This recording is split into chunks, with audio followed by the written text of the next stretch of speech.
இன்னொரு last counselling ஒன்னு இருக்கு. அதுதான் SCA to SC கவுன்சிலிங். அது எப்படின்னா வந்து SCAல என்னென்ன சீட் இருக்கோ, அதாவது தமிழ்நாட்டில் இருக்க எல்லா காலேஜஸ்லயும் SCAன்னு கம்யூனிட்டியில வந்து சீட் ஃபில் ஆகாம இருந்துச்சுன்னா அந்த சீட் வந்து நீங்க SCல எடுத்துக்கலாம்.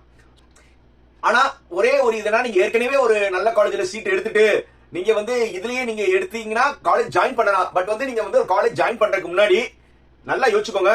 நீங்க வந்து ஆல்ரெடி ஒரு காலேஜ்ல ஜாயின் பண்ணிருப்பீங்க, எஸ்பெஷலி ரவுண்ட் 1, ரவுண்ட் 2, ரவுண்ட் 3 மாணவர்கள். நீங்களே ஒரு காலேஜ்ல வந்து உங்க சர்டிபிகேட்ஸ் கொடுத்திருப்பீங்க, ஃபீஸ பே பண்ணிருப்பீங்க. இப்போ SCA to SC கவுன்சிலிங்ல வந்து நீங்க வந்து அந்த அலாட்மெண்ட் எடுத்துட்டு போய் கொடுத்தா அவங்க வந்து கொடுக்கறதுக்கு ஒரு சில காலேஜ் உடனே கொடுத்துருவாங்க, ஒரு சில காலேஜ் வந்து இழுத்தெடுத்து கொடுப்பாங்க, சர்டிபிகேட்ஸ் வந்து உடனே கொடுத்துருவாங்க. இல்லன்னா உங்ககிட்ட என்ன சொல்லலாம்னா, சார் இந்த சர்டிபிகேட் வந்து அண்ணா யூனிவர்சிட்டி போயிருக்கு, அங்கே போயிருக்கு, இங்க போயிருக்குன்னு முடிஞ்ச வரை வந்து உங்களை ரிட்டைன் பண்ண மெயின்டைன் பண்ணுவாங்க. அப்படிலாம் சொன்னாங்கன்னா நீங்க ஒரே வார்த்தை சொல்லுங்க, சார் நாங்க வந்து டோட்ல விசாரிச்சோம், சர்டிபிகேட் எல்லாமே உங்ககிட்ட தான் இருக்குமா, அதனால வந்து நீங்க சர்டிபிகேட்ஸ் கொடுத்துருங்க சொல்லி முதல்ல அவங்க சர்டிபிகேட் கொடுத்துருவாங்க. ஆனா நீங்க கட்டின பேமெண்ட் மட்டும் கொடுக்கறதுக்கு அவங்க இல்லைன்னு சொல்ல முடியாது, கொஞ்சம் இழுத்தடிச்சு கொஞ்சம் டிடக்ஷன் பண்ணி கொடுப்பாங்க.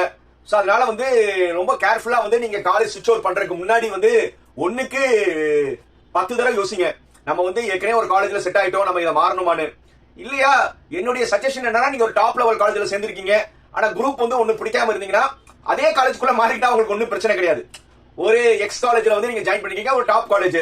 பட் நீங்க சேரும்போது வந்து SC கோட்டால வந்து அங்க ஒரு கோர் பிரான்ச் எடுத்திருக்கீங்க, பட் SCAல பார்க்கும்போது ஒரு கம்ப்யூட்டர் அலைட் பிரான்ச்சஸ் தான் இருக்கு. அந்த மாதிரி இருந்தா நீங்க இன்டர்னல் குள்ள நீங்க மாறணும்னு நினைச்சா ரொம்ப ஈஸி. அந்த மாதிரி நேரத்துல வந்து அந்த காலேஜ் வந்து உங்களுக்கு என்ன செய்ய மாட்டாங்க, அப்படியே இந்த professional SCA to SC order காமிக்க போறீங்க, சார் எனக்கு வந்து பிரான்ச் சேஞ்சஸ் பண்ணா அவங்க ஈஸியா பண்ணிடுவாங்க. அதர்வைஸ் வந்து அதர் காலேஜஸ்லாம் வந்து நீங்க ஒரு காலேஜ் விட்டு வெளியில போகும்போது கொஞ்சம் யோசிச்சு தான் கொடுப்பாங்க. அதுக்கு முன்னாடி வந்து நீங்க ஒரு காலேஜ் நீங்க எடுக்க போறீங்களா, அந்த காலேஜை வந்து நீங்க முதல்ல போய் பாத்துருங்க. அந்த மீன் டைம்குள்ள வந்து நீங்க ஏதாவது காலேஜ் நீங்க மாறணும்னு நினைக்கிறீங்க, அந்த காலேஜோட சிச்சுவேஷன் எல்லாமே பார்த்துக்கிட்டே பண்ணுங்க. ஏன்னா எடுத்தோம் கவுத்தம் பண்ணாதீங்க. அதே நேரத்தில் வந்து ரவுண்ட் 1, ரவுண்ட் 2 அண்ட் ரவுண்ட் 3 மாணவர்கள் நீங்க காலேஜ் மாறதுக்கு முன்னாடி, ஏன்னா இப்ப நீங்க போட்டீங்கன்னா உங்களுக்கு கிடைச்சிரும், பின்னாடி இருக்கிற மாணவர்களுக்கு கிடைக்காது.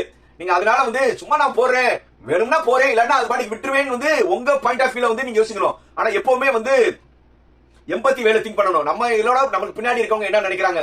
ஏன்னா மத்த காலேஜ்ல சீட் கிடைக்காம SC ஸ்டூடெண்ட்ஸ் வந்து SCA to SCல நல்ல காலேஜ் சேரணும்னு நினைக்கும் போது நீங்களே ஒரு நல்ல காலேஜ்ல சீட் எடுத்துட்டு சும்மா இதை போட்டுட்டு அப்புறம் வந்து சரி வேணா நாம பழைய குரூப்பை இருக்கட்டும் சொல்லி பண்ணீங்கன்னா நீங்க உங்க கம்யூனிட்டிக்குள்ளேயே வந்து நீங்க துரோகம் பண்றீங்கன்னு அர்த்தம். ஒண்ணு எடுத்தா போற மாதிரி இருந்தா எடுங்க, இல்ல சும்மா நான் போட்டு அலாட்மெண்ட் வச்சுக்கிறேன் ஒரு பெருமை, பாத்தியா எனக்கு இதுல எனக்கு சீட் கிடைச்சிச்சு அப்படி ஒரு பெருமைக்காக எடுக்காதீங்க. உங்களோட பெருமை இன்னொரு பையனோட வாழ்க்கை.